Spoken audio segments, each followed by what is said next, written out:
Muy buenas tardes a todas y todos. Prometo emocionarme lo menos posible, pero no va a ser fácil después de estas brillantes intervenciones que nos han precedido y además por la entrañable amistad de nuestro querido Julio, quien claramente está hoy con nosotros acompañándonos, como muy bien ha señalado, en este diálogo que podemos llegar a tener. Me voy a sumar, para no repetir, a los saludos protocolares que ya me han antecedido, y mis primeras palabras son precisamente de profundo agradecimiento al Honorable Tribunal Superior de Elecciones de la República Dominicana, a su distinguido presidente, así como a las magistradas y magistrados de este alto tribunal, y obviamente también una mención especial a nuestro anfitrión, el señor rector, así como el señor vicerrector y al señor decano aquí presentes. Extiendo este agradecimiento a los familiares de mi querido amigo Julio, aquí presentes, por haberme concedido esta honrosa invitación. Y además saludo a muchos y muchas de amigos y amigas que no puedo nombrar de manera detallada e individual, pero que están aquí presentes, cuya presencia agradezco de manera especial. Hoy, con una amalgama de emociones, como señalé, tuve el privilegio de disfrutar de una cercana y muy fructífera amistad con Julio durante la década de los años 90, cuando yo era director ejecutivo de CAPEL, del Centro de Asesoría y Promoción Electoral. Comencé a venir a este país por primera vez en 1990 y a partir de ahí prácticamente en todas y cada una de sus elecciones. Razón por la cual me siento muy honrado de poder impartir ante tan calificada audiencia esta conferencia que inaugura la Cátedra Magistral de Derecho Electoral instalada en honor de Julio.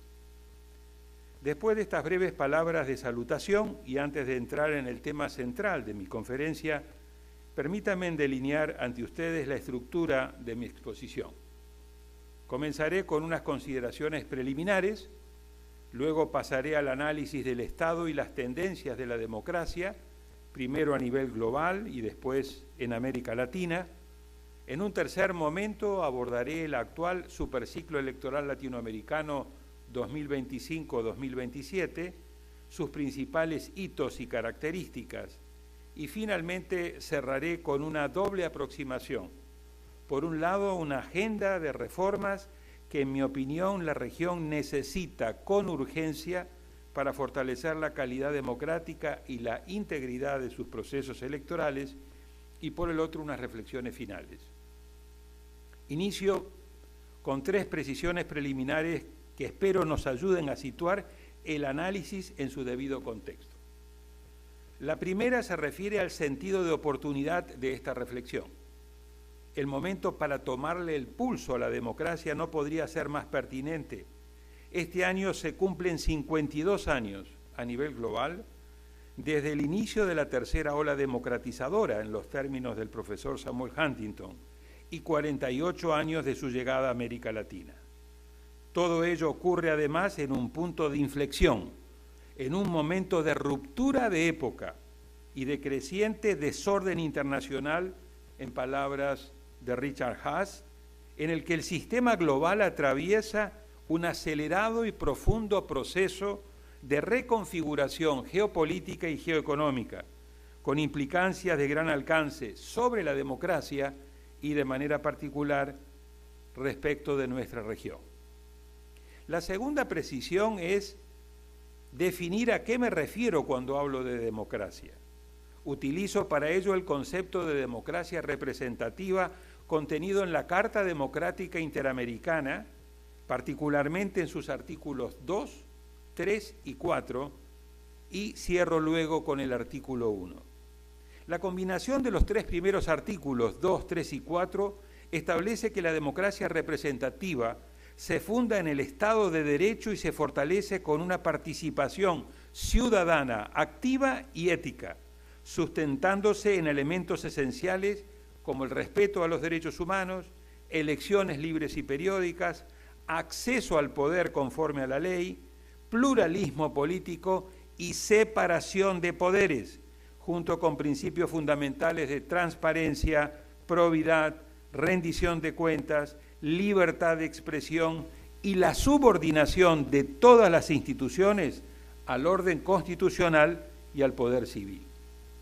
Por su parte, el artículo 1 establece con meridiana claridad, y cito, abro cita, que los pueblos de América tenemos derecho a la democracia y sus gobiernos, nuestros gobiernos, a la obligación de promoverla y defenderla.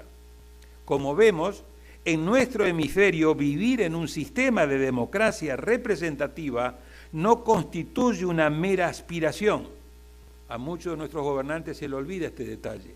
Es un derecho que nosotros, los ciudadanos, tenemos y es una obligación de nuestros gobiernos. La tercera precisión nos advierte que efectuar un balance acerca del estado de la democracia, así como respecto de sus principales tendencias, es desafiante al menos por tres razones principales. Primero, porque no existe hoy en la doctrina consenso sobre el concepto de la democracia. Mientras algunos autores apuestan por un concepto schumpeteriano, es decir, minimalista y procedimental, centrado en elecciones libres y competitivas, otros autores, en cambio, siguiendo a Robert Dahl, señalan que más que de democracia corresponde hablar de poliarquía. Y para un tercer grupo de expertos, el concepto debe incluir necesariamente un componente sustantivo, es decir, de justicia social y de resultados tangibles para los ciudadanos. Segundo, no existe acuerdo asimismo acerca de los instrumentos que miden la calidad de la democracia. Los índices más usados, el de Vidén, Varieties of Democracy de la Universidad Sueca de Gotemburgo, el Democracy Index de la Unidad de Inteligencia del semanario británico The Economist y Freedom House, entre otros, emplean metodologías distintas y por ello llegan muchas veces a conclusiones diferentes, tanto en general, como vamos a ver más adelante, así como respecto de ciertos países. A ello debemos agregarle el hecho de que varios académicos tienen serias reservas sobre la precisión y solidez metodológica de estos índices y por ende cuestionan sus resultados. Tercero, no existe tampoco una única lectura sobre el momento que atraviesa la democracia. Mientras algunos expertos como Larry Diamond de la Universidad de Stanford sostienen que vivimos una recesión democrática, ese es el término que utiliza Larry, a escala global, otros académicos en cambio prefieren poner el acento en la resiliencia de la democracia más que en su deterioro. Este brevísimo recorrido pone de manifiesto que hoy no existe consenso en la academia en torno a tres cuestiones claves: en cuanto a la definición de la democracia, en cuanto a los instrumentos para medirla y también en materia de la interpretación de cuál es su situación actual y sus tendencias. Estamos pues ante un debate abierto, con interpretaciones diversas, que exigen analizar el fenómeno con suma cautela, máximo rigor y sobre todo con pleno respeto hacia las opiniones que difieren de las nuestras. Les invito ahora a entrar de lleno en el análisis del estado de la democracia, primero a nivel global y luego en el ámbito regional latinoamericano. En el periodo que siguió a la caída del muro de Berlín, en 1989, y la desintegración unos años después de la Unión Soviética, Francis Fukuyama, también de la Universidad de Stanford, proclamó el fin de la historia, dando por triunfante a la democracia y al libre mercado. Pero, un pero muy grande, la historia, como sabemos, no ha terminado, y solo 3 décadas y media después nos encontramos ante una democracia que, en palabras de mi buen amigo Moisés Naim, sufre hoy el embate simultáneo de las 3 P: polarización, populismo y posverdad. Cabe mencionar que las actuales amenazas a la democracia tienen 2 notas distintivas y novedosas que las distinguen de las del pasado, a saber: primero, El declive democrático de nuestros días ya no viene de la mano de los tradicionales golpes de Estado, si bien estos continúan en algunas regiones del mundo, sino de un nuevo tipo de autoritarismo que, si bien llega al poder vía elecciones, más o menos competitivas, luego desde el poder y haciendo un uso abusivo y desnaturalizado de los mecanismos democráticos que le permitieron llegar al poder, corroe a la democracia gradualmente desde adentro. Como bien analizan Levitsky y Ziblatt en su libro Cómo mueren las democracias, y como más recientemente Susan Stokes, en un artículo en el Journal of Democracy que les recomiendo, lleva por título ¿Por qué los líderes electos también socavan las democracias? La segunda característica es que el actual retroceso democrático no se circunscribe, como en el pasado, a las democracias emergentes, sino que también alcanza aquellas que hasta hace poco consideramos consolidadas, incluida la de Estados Unidos, junto a la de varios países europeos, como analizaremos más adelante. A la luz de todo lo hasta aquí analizado, corresponde hacer una pausa y preguntarnos: ¿estamos entrando a una contraola democrática con fuerza suficiente para borrar gran parte de los importantes avances logrados durante las últimas 5 décadas en el marco de la tercera ola democrática? ¿O más bien atravesamos una coyuntura crítica y desafiante respecto de la cual la democracia, como en el siglo pasado, tendrá la resiliencia y la capacidad suficiente de sobreponerse y reinventarse? Voy a intentar ofrecer una respuesta a este interrogante apoyándome en los principales y más recientes índices que miden la calidad de la democracia a nivel global y que ya cité hace unos minutos. El primero de ellos, el reciente informe 2026 del Instituto VIDEM, que lleva como título, en español lo digo, La era del desmoronamiento democrático. Este informe muestra, tesis que comparto, que no estamos ante una recaída pasajera ni frente a una simple fatiga democrática. Estamos ante una verdadera era de autocratización. En paralelo, el informe de Freedom House, también 2026, titulado La creciente sombra de la autocracia, señala que la libertad global disminuyó el año pasado por 20º año consecutivo. Es decir, mientras 54 países registraron retrocesos en sus derechos políticos y libertades, solo 35 mostraron mejora. Los datos que arrojan ambos informes, VIDEM y Freedom House, son contundentes. La democracia atraviesa una fase crítica y, en términos globales, una parte sustantiva de los avances logrados durante la llamada tercera ola democratizadora, iniciada en 1974 con la Revolución de los Claveles en Portugal, ha sufrido una erosión significativa. En sentido contrario, y para sorpresa de muchos analistas, entre los que me incluyo, el índice de democracia 2026 de la Unidad de Inteligencia de The Economist, dado a conocer hace unas pocas semanas, plantea una conclusión totalmente diferente a la de VIDEM y a la de Freedom House. Dice el informe que tras casi una década de retrocesos, el deterioro global de la democracia habría entrado, según este estudio de la Unidad de Inteligencia de The Economist, en una fase de estabilización. Y por primera vez en años los datos serían más alentadores que negativos. Y a partir de la evidencia recogida, sus autores formulan una pregunta central y desafiante. ¿Ha llegado acaso a su fin la recesión democrática? Fíjense en las diferencias tan grandes entre estos estudios.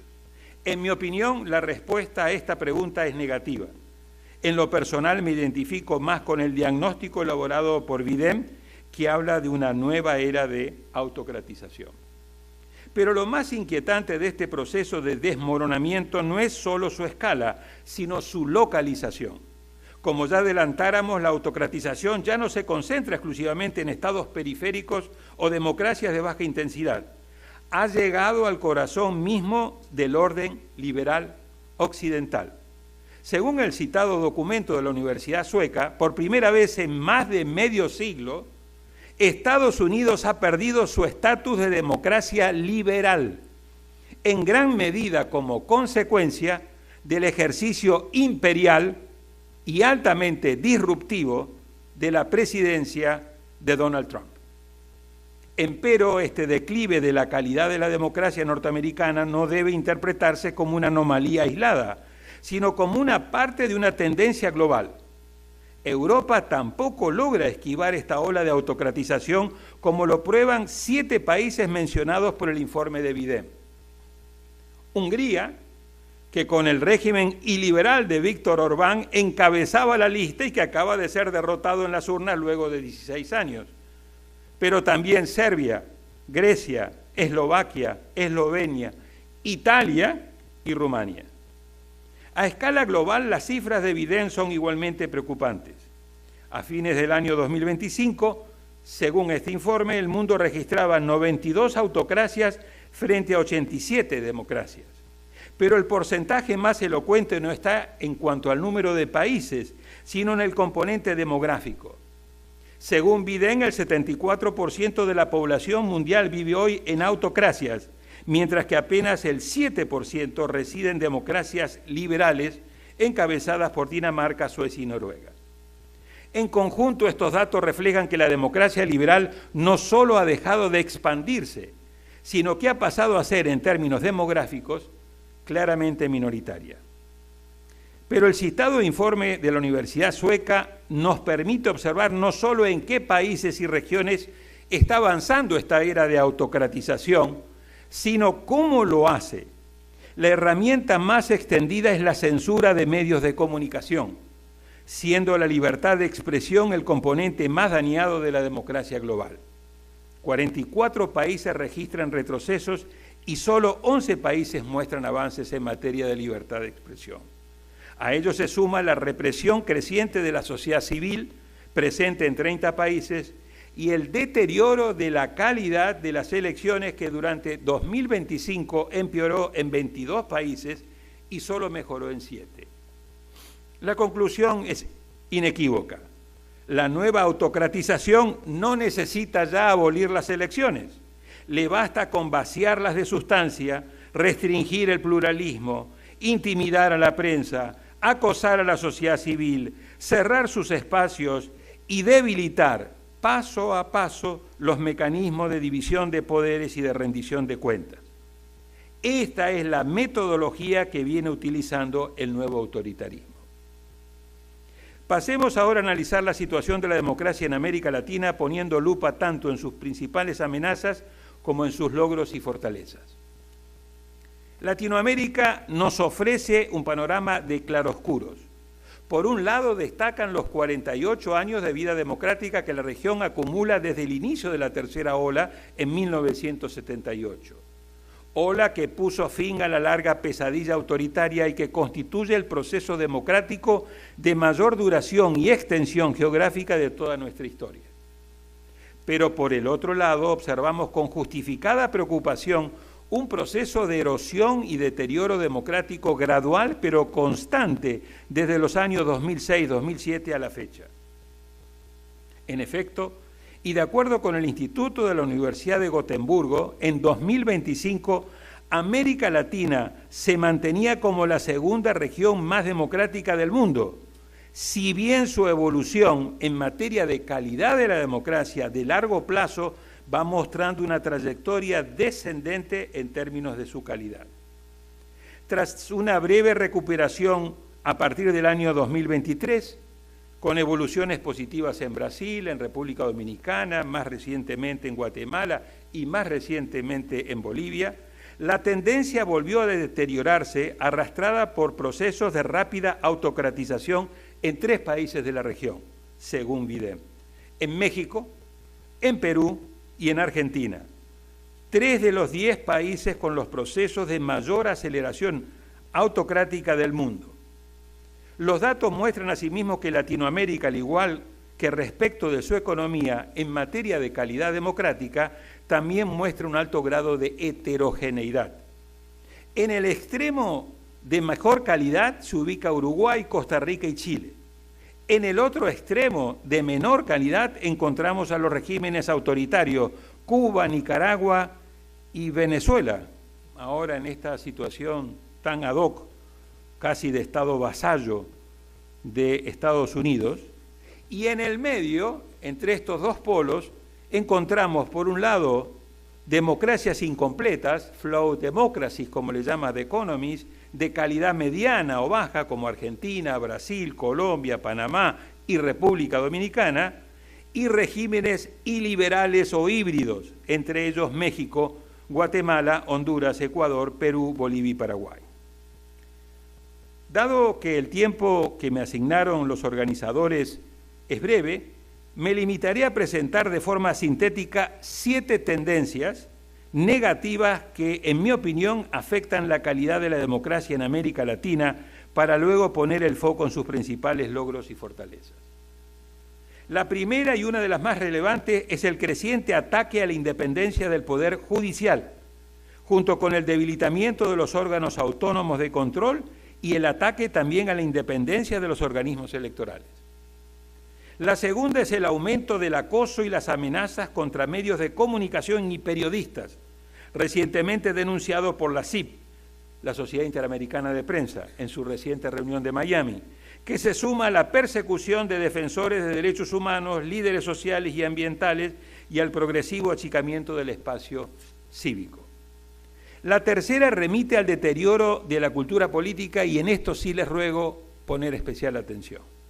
Según Latinobarómetro, solo el 48% de los latinoamericanos apoya la democracia. Estamos hablando de 15 puntos menos que en el año 2010. Apenas el 28% estaría satisfecho con su funcionamiento, estoy hablando de promedios regionales. Mientras que el 73%, también promedio regional, considera que los gobiernos actúan en beneficio de las élites o de ellos mismos y no de las mayorías. Más preocupante aún, y este es el dato que si se tienen que llevar uno, les pido que se lleven este dato, cree que el porcentaje de quienes aceptarían un régimen no democrático si éste resolviera sus problemas pasó del 44 al 54%. Es lo que yo he llamado la eficracia. Es lo que hace Bukele en El Salvador. Te resuelvo un problema, pero hay un pacto fáustico. A cambio de que yo te resuelva un problema, tú tienes que entregarme a mí tus derechos, tus libertades, el control de todas las autoridades, porque yo te voy a dar un resultado y te voy a resolver un problema central. Y hay mucha gente que dice, bueno, teníamos un problema muy serio de violencia y de inseguridad, y si este presidente lo ha logrado resolver, pues vamos a sacrificar parte de estos derechos y de estas libertades en función de este resultado. La cuarta es el aumento de la polarización tóxica, amplificada por el uso indebido de redes sociales, hoy potenciadas incluso por la inteligencia artificial, que favorecen la desinformación, los discursos de odio y una peligrosa fragmentación social. La quinta es de carácter doble, por un lado la corrupción y por el otro lado la inseguridad, ambas estrechamente vinculadas a la debilidad del Estado de Derecho y altos niveles de impunidad. En materia de corrupción, el índice de Transparencia Internacional muestra un deterioro global con un promedio de 42 sobre 100 y solo 3 países de la región están por encima de 50 puntos. En el índice de Transparencia Internacional, mientras uno tiene un puntaje más bajo, es más corrupto, mientras uno tiene un puntaje más alto, es menos corrupto. Solamente 3 países de la región están por encima del 50%. Esos son Uruguay, Chile y Costa Rica. En cuanto a la inseguridad, América Latina no solamente es una de las regiones más desiguales, sino una de las regiones también con los niveles más altos de inseguridad. Con solo el 8-9%, dependiendo cómo se lo mide, de la población, concentra más del 35% de los homicidios. La sexta tendencia preocupante es en el plano estructural y tiene que ver con la persistencia de lo que CEPAL llama la triple trampa del desarrollo, es decir, bajo crecimiento, alta desigualdad y débil institucionalidad. Una tormenta perfecta, una combinación tóxica que limita no solamente la calidad democrática, sino también las posibilidades de desarrollo y, peor aún, la implementación de los objetivos de los ODS. Finalmente, la séptima es el debilitamiento del consenso regional en favor de la democracia, acompañado por la obsolescencia e ineficacia de los mecanismos regionales de defensa democrática frente a las nuevas formas de autoritarismo. Sin embargo, pese a este cuadro regional adverso, un balance equilibrado muestra que no todo es negativo. También hay luces relevantes que conviene destacar en nuestra región. Entre ellas cabe destacar la resiliencia de la democracia, incluso en contextos altamente desafiantes. La continuidad del calendario electoral, que reafirma que las elecciones son la única vía legítima de acceso al poder. El compromiso de procesar las crisis políticas con apego a la Constitución. Los esfuerzos por canalizar la protesta social por vías institucionales. A ello se suma una ciudadanía cada vez más empoderada que reclama y defiende en las urnas y en las calles sus derechos. Los avances importantes, si bien aún insuficientes, en los derechos de las mujeres, así como de los pueblos indígenas y afrodescendientes, y sobre todo la labor valiente de jueces, políticos, empresarios, periodistas, defensores de derechos humanos, líderes sociales, académicos, líderes ambientales, muchas veces en condiciones adversas y a un alto costo personal en defensa de los derechos humanos, la libertad de expresión, la integridad electoral y la democracia misma. En este complejísimo y desafiante escenario regional, América Latina se ha convertido en el epicentro de un nuevo e intenso superciclo electoral que comenzó en el año 2025 y se extenderá hasta el año 2027. A lo largo de este periodo de 3 años se habrán celebrado 11 elecciones presidenciales, 7 en América del Sur, 4 en Centroamérica. Cabe señalar que de estas 11 elecciones, 5 ya tuvieron lugar: Ecuador, Bolivia, Chile, Honduras y más recientemente Costa Rica. Va una camino al balotaje, un balotaje extremadamente complejo, que es Perú el 7 de junio. Y quedan 5 elecciones por delante: Colombia en mayo, Brasil en octubre de este año y luego El Salvador, Guatemala y Argentina en el 2027. También se anunció la posibilidad de que haya elecciones en Haití este año, pero habrá que ver si las condiciones frágiles de seguridad y otras de tipo logístico lo permiten. Para ofrecerles una mejor línea de tiempo al análisis que les quiero presentar, les propongo que retrocedamos no a 2025, sino a 2023. Si en el año 2022 e inicio del 2023 las 6 principales economías de la región estaban gobernadas por fuerza de centro-izquierda o izquierda, AMLO en México, Petro en Colombia, Boric en Chile, Alberto Fernández en Argentina, Pedro Castillo en Perú y a principios de enero del 2023 empezaba el gobierno de Lula. Esas 6 principales economías estaban todo en manos de lo que se llaman gobiernos progresistas o gobiernos de izquierda. Actualmente, 14 elecciones presidenciales celebradas en los últimos 3 años han reconfigurado de manera significativa el mapa político regional, moviendo el péndulo cuantitativamente, subrayo cuantitativamente, hacia la derecha.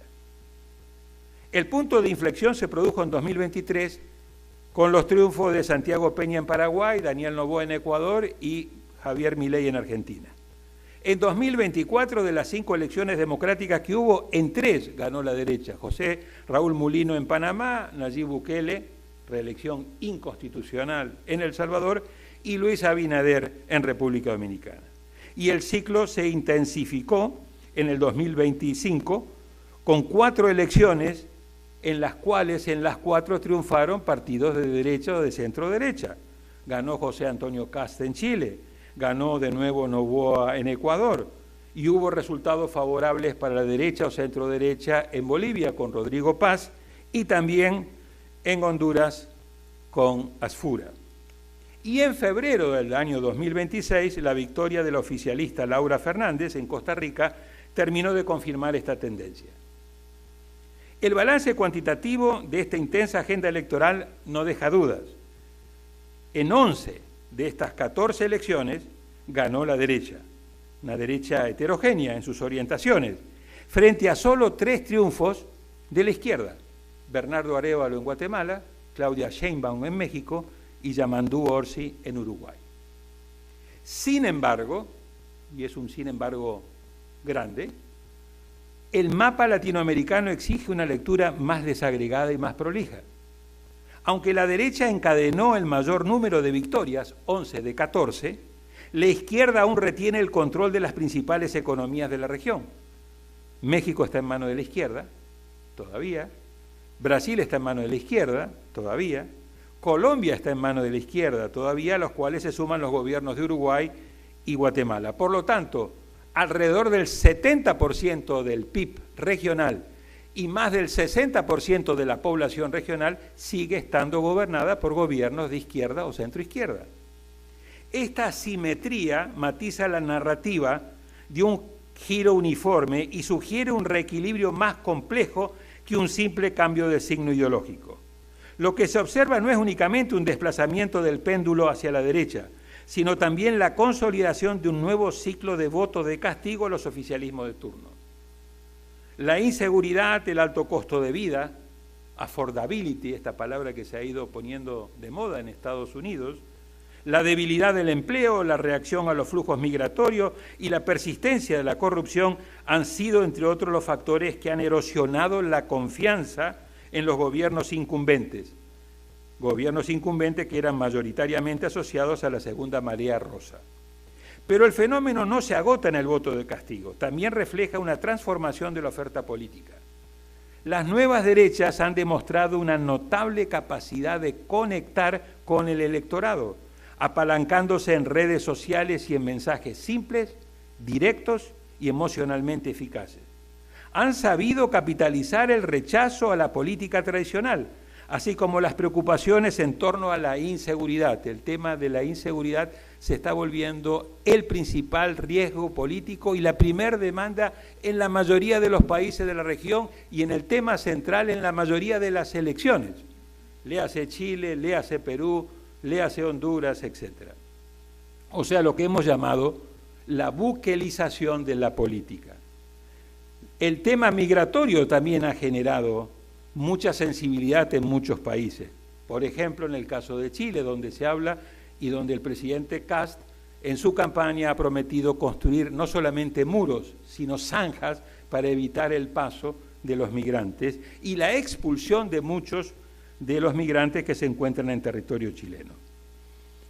En este contexto, 3 elecciones que van a tener lugar en los próximos 6 meses van a ser decisivas para la reconfiguración final del mapa político regional latinoamericano. Estas 3 elecciones son Perú, que ya tuvo la primera vuelta el 12 de abril y que va a tener su balotaje el 7 de junio, Colombia, que va a tener su primera vuelta ahora el 31 de mayo, y la segunda vuelta, altamente probable, va a tener lugar el 21 de junio, y Brasil, la madre de todas las elecciones, cuya primera vuelta va a tener lugar el 4 de octubre y la segunda vuelta el 25 de octubre.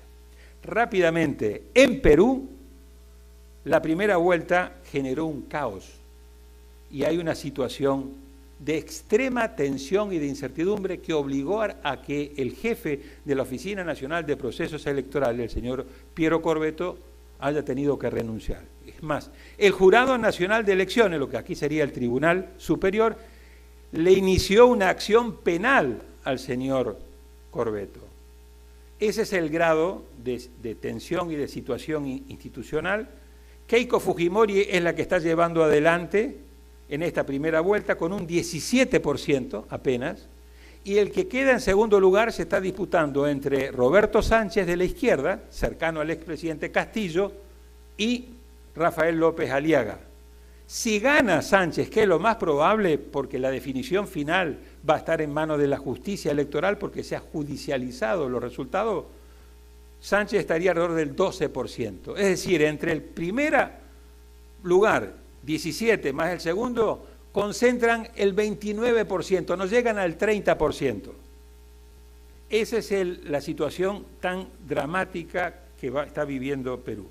En Colombia Petro no puede buscar su reelección, básicamente. Hoy está planteado con un candidato del oficialismo de izquierda, Iván Cepeda, que es el que viene liderando en las encuestas, pero no le alcanzaría de momento para ganar en primera vuelta, es decir, para definir la presidencia en primera vuelta. La derecha de momento va fragmentada entre el candidato Abelardo de la Espriella y Paloma Valencia. Y pareciera ser de que va a continuar, porque pareciera ser que la derecha está usando, como hizo en Chile, que la primera vuelta sea una suerte de interna de la derecha para que quien pase a la segunda vuelta, el otro apoye. Y eso puede llegar a ser bastante peligroso.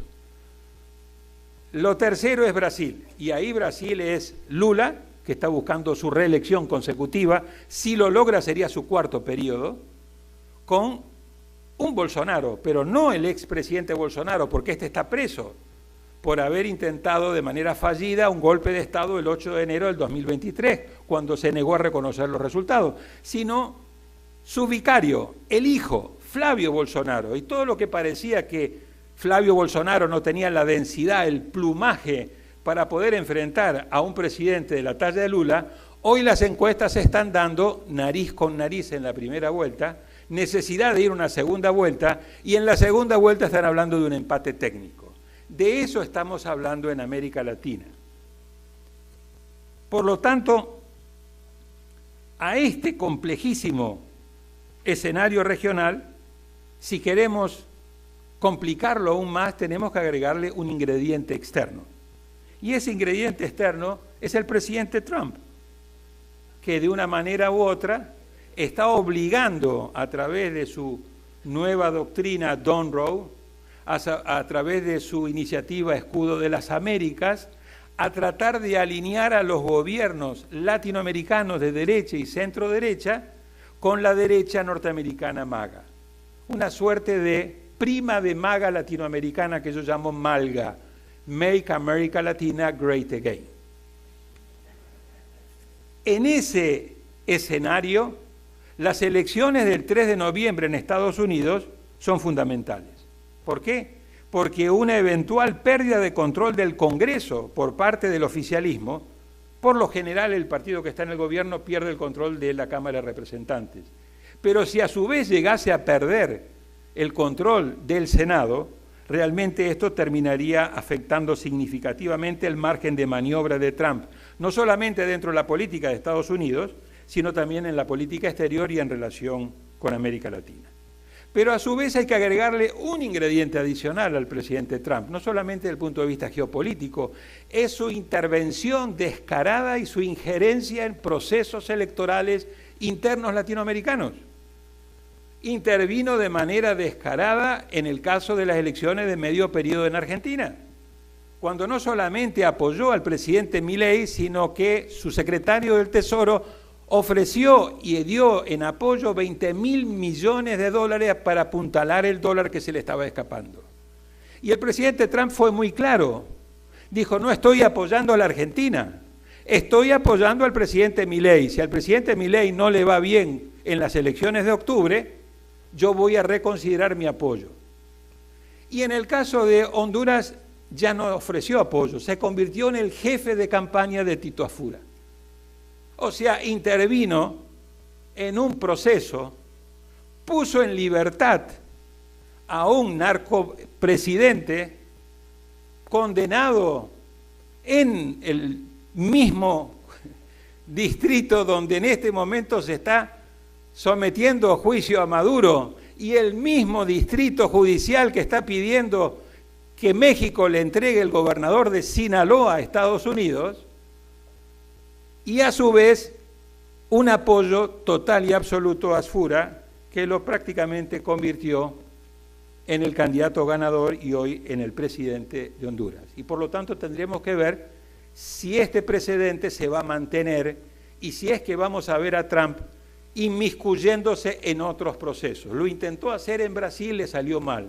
Se metió en Brasil para apoyar a Bolsonaro, padre, y lo que terminó haciendo es generando una reacción soberana que ayudó a Lula a subir en las encuestas. Así que estos 6 meses van a ser decisivos y por lo tanto Perú, Colombia y Brasil no solamente van a elegir presidentes, sino que son los que van a definir el nuevo equilibrio del mapa político latinoamericano y la forma en que la región se inserta en el nuevo tablero global, un tablero global y regional cada vez más fragmentado y atravesado por la intensificación de la competencia entre Estados Unidos y China, que es el gran elefante que tenemos en la sala, con fuertes presiones en nuestra región. A todo esto vayamos viendo lo de Panamá, Canal de Panamá, Puertos Panamá, veamos lo de Venezuela, cómo termina, y veamos lo de Cuba, porque Trump ya ha dicho que una vez que resuelva lo de Irán, una vez que lo resuelva, no le salió tan fácil como el operativo Maduro en Venezuela, pero dijo, una vez que terminemos con Irán, vamos por Cuba, porque está a punto de colapsar, y yo no estaría negándome a una toma pacífica de ese país. Por lo tanto, estamos en esta situación con un proceso electoral y una agenda electoral no solamente cargada de elecciones, sino de una enorme significancia, porque fíjense en ustedes, en un escenario improbable, pero no imposible, si la izquierda perdiese en Colombia y en Brasil y ganase a su vez en Perú, el mapa político que hace apenas 4 años, en el 2022, ¿se acuerdan? Estaban las 6 principales economías en manos de gobierno de izquierda, quedaría prácticamente la izquierda limitada a México, Guatemala con elecciones en el 2027 y Uruguay. Todo lo demás sería bajo gobiernos de derecha en sus diferentes modalidades. De ese cambio político, de esa intensidad y de ese calado estamos hablando. ¿Cuáles son las principales tendencias que sale de este superciclo electoral? Que creo que pueden ser relevantes para lo que viene en su momento aquí en República Dominicana. En primer lugar, destaca el voto de castigo contra los oficialismos. La tendencia de voto de castigo desde el año 2018 hasta reciente era prácticamente gobierno que iba a una elección, gobierno que la perdía, pero comenzó a atenuarse. Ganó el oficialismo en Paraguay en el 2023, eso no fue sorpresa porque en Paraguay siempre gana el Partido Colorado, salvo una vez en ese país tan particular que, como decía Roa Basto, es una isla rodeada de tierra. México, con Morena, El Salvador, reelección inconstitucional de Bukele, aquí en República Dominicana, en Ecuador Noboa y en Costa Rica con el triunfo del oficialismo. O sea, esto que teníamos muy claro, voto castigo a los oficialismos, en el último tramo se ha venido atenuando.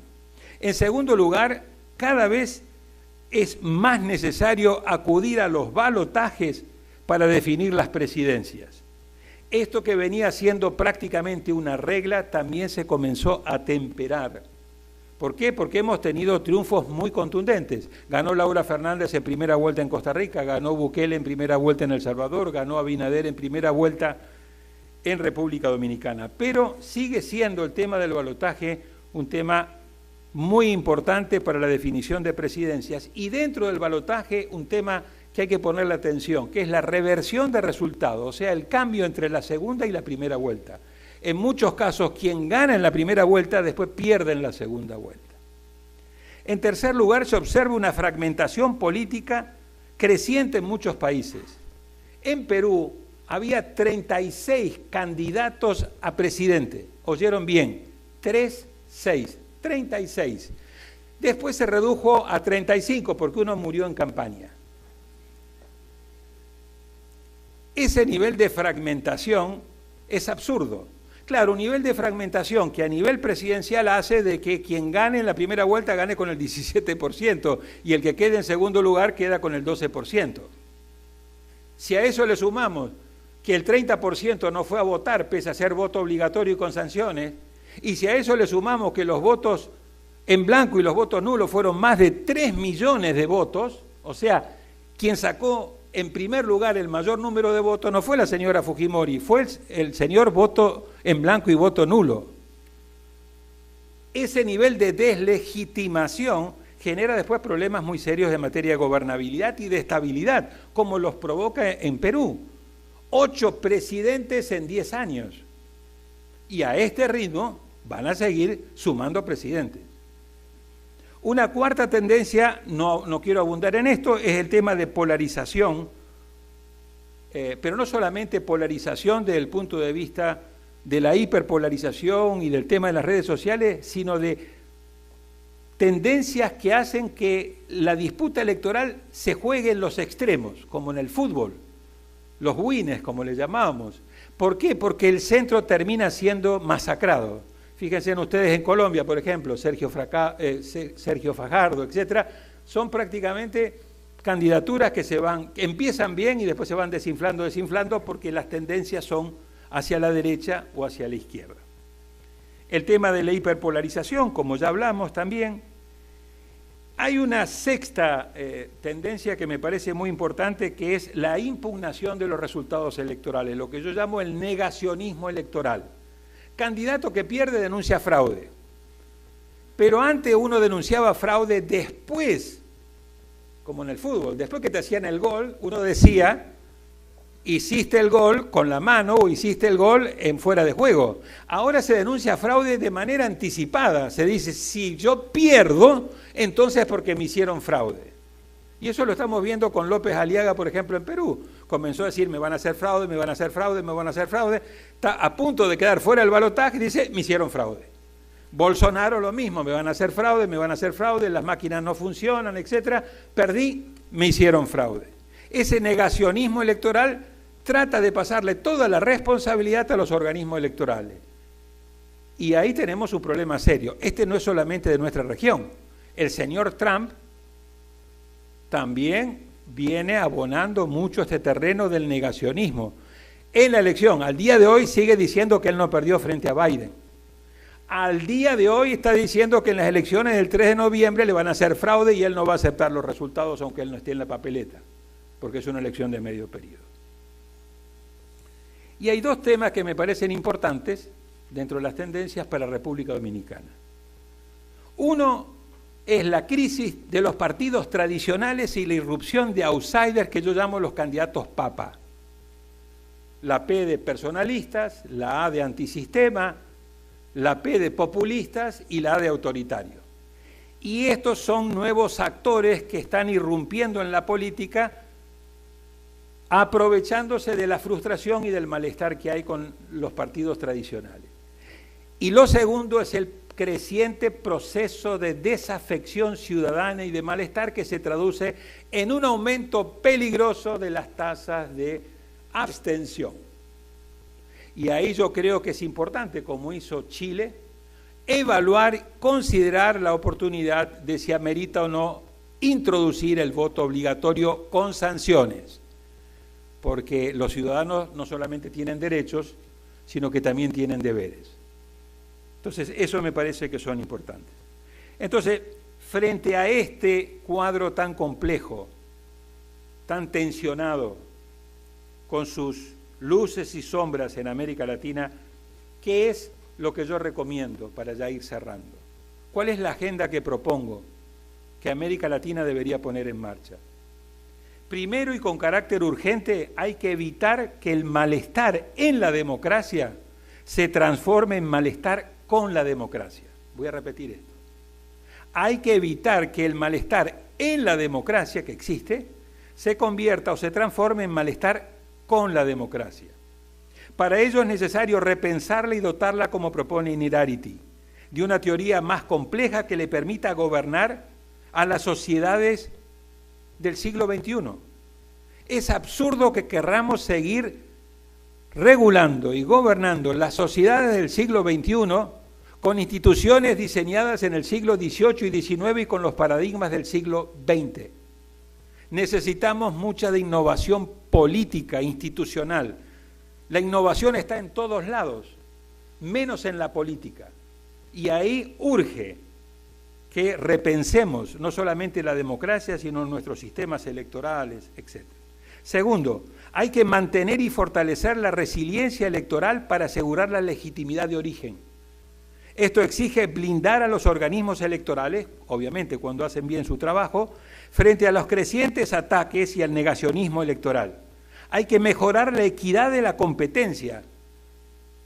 Y un tema que aquí entra y sale, hay que regular y controlar mucho mejor el papel del dinero en la política y la penetración del narcodinero y del crimen organizado en la política, sobre todo en aquellos países que hay voto preferente, donde en muchos casos se convierten en pymes electorales, que le abren la puerta claramente a la penetración del crimen organizado.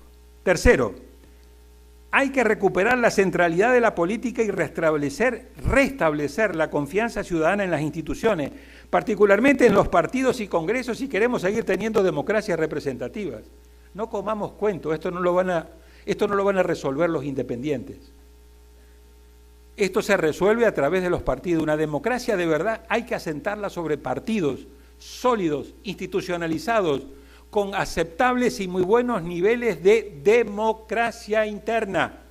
Hay que ponerle fin a los dueños de los partidos, al excesivo grado de personalización y de control de los partidos políticos, porque eso nos lleva a querer ignorar a los partidos. Y una democracia de verdad no puede estar asentada en individuos como actores políticos, sino en verdaderos partidos.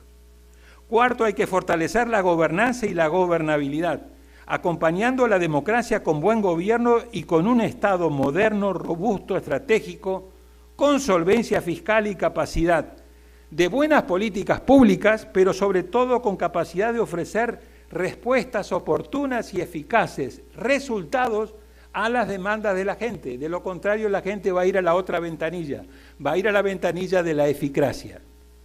La democracia hoy no está en riesgo con los viejos e ineptos autoritarismos venezolanos, cubanos, con esta dictadura a la Corea del Norte en Centroamérica del matrimonio Ortega-Murillo. Nadie quiere vivir en ese tipo de sociedad. Pero muchos se ven tentados en vivir en sociedades de eficacia, que te resuelvan algunos problemas y vos estás dispuesto a entregar cosas. Quinto, esta es la verdadera asignatura pendiente que tiene la democratización en América Latina. Hay que robustecer el Estado de Derecho para garantizar derechos y libertades, para enfrentar con eficacia la corrupción, la inseguridad y la impunidad, y sobre todo para dar seguridad jurídica para atraer inversiones y poder gatillar y encadenar crecimiento. Sexto, tenemos que atender con urgencia la dimensión social de la democracia. Eso exige renegociar los contratos sociales y reducir los persistentes niveles de pobreza y sobre todo de desigualdad. Hay que ofrecer oportunidades concretas de generación de empleo, de crecimiento económico. Séptimo, hay que hacer frente a la desinformación, la polarización y la violencia digital mediante marcos regulatorios más claros y una mayor corresponsabilidad entre Estados, plataformas y ciudadanía. El objetivo no es censurar, sino asegurar entornos digitales más transparentes, seguros, que sean compatibles con la libertad de expresión. Octavo, hay que avanzar decididamente en equidad de género para consolidar una democracia paritaria y un desarrollo inclusivo. Más allá de ciertos avances, persisten brechas significativas que requieren políticas públicas firmes. La igualdad de género no es solo un imperativo de justicia, es una condición para sociedades más resilientes. Noveno, hay que prevenir el aumento de la desafección política electoral que erosiona la legitimidad democrática. Revertir esta tendencia exige resultados, transparencia y una reconexión efectiva entre ciudadanía e instituciones. En este marco debe considerarse, como decía antes, la obligatoriedad del voto acompañado de sanciones efectivas. Y décimo y último, a nivel regional, es indispensable recuperar el consenso en torno a la democracia y actualizar y fortalecer los mecanismos de protección con foco en la Carta Democrática Interamericana, que ha quedado bastante desactualizada para poder hacer frente a este nuevo tipo de autoritarismo. Queridas amigas y amigos, la historia enseña una lección incómoda. El triunfo de la democracia nunca está garantizado, pero su ocaso tampoco es inevitable. Ambos futuros siguen abiertos. La dureza del diagnóstico que acabamos de hacer no es una sentencia de fracaso, es más bien un campanazo de alerta. Y también es una oportunidad. El desafío no consiste en negar los déficits, sino en enfrentarlos con una crítica democrática, honesta, rigurosa y sin complacencias. En encontrar soluciones dentro de la democracia, no fuera de ella. En equilibrar, como advertía Gramsci, el pesimismo de la inteligencia con el optimismo de la voluntad. El siglo XX consagró, como nos recuerda Amartya Sen, a la democracia como el sistema vencedor frente a todos los totalitarismos, el fascismo, el nazismo y el comunismo. Pero su trayectoria, la de la democracia, desde Atenas hasta hoy, nunca ha sido lineal. Ha avanzado entre crisis, retrocesos y reinvenciones. No está condenada a suicidarse como temía John Adams, pero tampoco está destinada a prevalecer por inercia como sugirió Fukuyama. Su supervivencia depende de algo más exigente: voluntad política, liderazgo, resultados y compromiso ciudadano. Su ventaja es conocida, es el régimen más adaptable, el único capaz de corregirse sin violencia, de reemplazar gobiernos sin derramamiento de sangre, como recordaba Popper. Pero esa ventaja no opera automáticamente. Requiere instituciones legítimas, estados eficaces y, sobre todo, vuelvo a insistir, ciudadanos y ciudadanas comprometidas. Hay que pasar del concepto de ciudadano elector al concepto de democracia basada en ciudadanía. Porque en última instancia el futuro de la democracia no se decide ni en los textos, ni en la retórica, ni en las promesas de campaña, sino en su desempeño. En la capacidad que tengan los gobiernos democráticos de dar respuestas concretas, oportunas y eficaces a las demandas reales de la gente de carne y hueso. En la posibilidad de ofrecer bienestar, seguridad, dignidad. Sin resultados, la legitimidad se erosiona. Y sin legitimidad, la democracia se vacía de contenido. Como bien señalaba Sartori, la democracia es ante todo un ideal, pero como advertía Touraine, es también un trabajo. En definitiva, es una construcción permanente que exige ser reinventada, perfeccionada y defendida cada día. Frente a la actual ola de autocratización, la respuesta no puede ser ni la resignación ni la mera resistencia. Debe ser más ambiciosa. Hay que reconstruir el contrato democrático. Hay que recuperar la confianza, hay que restituir la esperanza, demostrar con hechos, no con promesas, que la democracia sí funciona. Ese es el punto decisivo, porque la democracia no se sostiene sola, depende de quienes creen en ella y sobre todo depende de quienes estén dispuestos a defenderla y hacerla funcionar. Porque convengamos, queridas amigas y amigos, que no hay democracia sin demócratas valientes y comprometidos. Muchas gracias.